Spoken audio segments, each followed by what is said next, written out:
Perdana Menteri. So isunya sangat berbeza.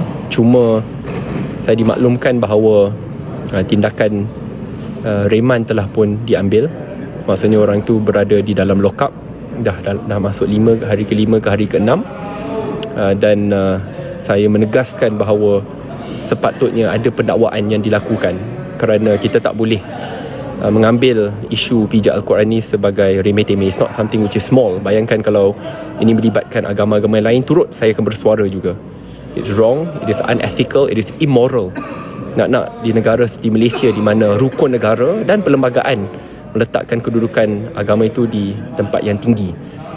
So kita tak boleh pijak-pijak perkara sebegini. Jangan kita normalisasikan. Saya juga pada masa yang sama tak naklah saya sebagai pengumbal dasar akan menggunakan apa pun suara kuasa yang saya ada mengikut saluran undang-undang yang sedia ada.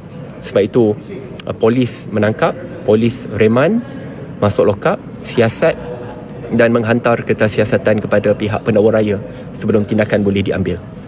Dan sekarang saya rasa rakyat pun sedang memerhati dan melihat apa tindakan pendakwaan yang akan dilakukan. So it's very clear. Saya tak nak menghedik atau mana-mana pihak. I want just for accountability, transparency in the process of taking action.